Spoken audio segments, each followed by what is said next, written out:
On trouve un exemple en Jean 17,12 où Judas est décrit comme le fils de perdition. Jean 6,71 nous dit que Judas était le fils de Simon. Dès lors, que signifie l'expression fils de la perdition en Jean 17,12? Le mot perdition signifie destruction, ruine, dévastation. Judas n'était pas littéralement le fils de la destruction, de la ruine et de la dévastation, mais ces choses caractérisaient son identité. Il était la manifestation de la perdition, de la même manière que Jésus est le Fils de Dieu. Dieu lui-même, la manifestation de Dieu. Jean 1, 1, 14.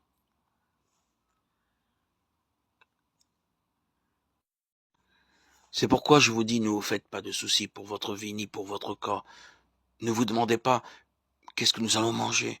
Avec quoi est-ce que nous allons nous habiller? Oui, votre vie est plus importante que la nourriture et votre corps est plus important que les vêtements. Matthieu 6, 25. C'est seulement auprès du Seigneur qu'on trouve la justice et la puissance. Tous ceux qui ont lutté contre moi viendront vers moi couverts de honte. Ésaïe 45, 24. Louange à Dieu le Père de notre Seigneur Jésus-Christ. En effet, il nous a bénis dans le Christ en nous communiquant les dons de son esprit qui viennent du ciel. Éphésiens 1, 3. Tout ce qui arrive, c'est pour vous, de cette façon, puisque les bienfaits de Dieu se répandent de plus en plus. Vous serez toujours plus nombreux à le remercier et à lui rendre gloire tous ensemble. 2 Corinthiens 4, 15. Je viens m'offrir à toi aujourd'hui, car je ne sais pas où donner de la tête tellement j'ai des problèmes.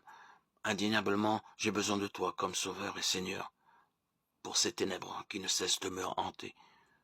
J'ai mal, j'ai peur, je doute, je tremble. Aujourd'hui, j'ai besoin de ton amour et de ta puissance glorieuse pour éclairer les ténèbres de mon cœur, pour me conseiller dans mes soucis humains, pour m'éclairer dans mes choix et trouver des solutions adéquates. Seigneur, je ne peux que t'offrir mes pauvretés en retour de ton amour infini qui sait me guider. Merci de me recevoir maintenant et de me prendre sous ton ombre glorieuse.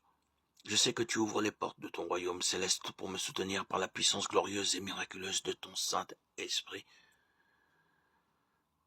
Que votre amour soit vrai. Détestez le mal, attachez-vous au bien. Aimez-vous de tout votre cœur comme des frères et sœurs chrétiens. Soyez toujours les premiers à vous respecter les uns les autres. Servez le Seigneur activement, sans paresse et de tout votre cœur. Romains 12, 9, 11.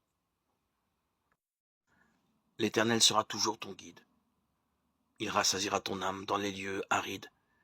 Il redonnera de la vigueur à tes membres. Tu seras comme un jardin arrosé, comme une source dont les eaux ne tarissent pas. Ésaïe 58, 11.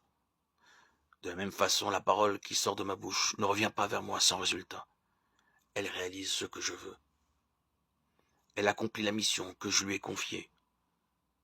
Ésaïe 55, 11. Si tu confesses de ta bouche le Seigneur Jésus et si tu crois dans ton cœur que Dieu l'a ressuscité des morts, tu seras sauvé. Romains 19. Et l'esprit que vous avez reçu ne fait pas de vous des esclaves qui ont encore peur, mais il fait de vous des enfants de Dieu. Et par cet esprit, nous crions vers Dieu en lui disant « Abba, Père ».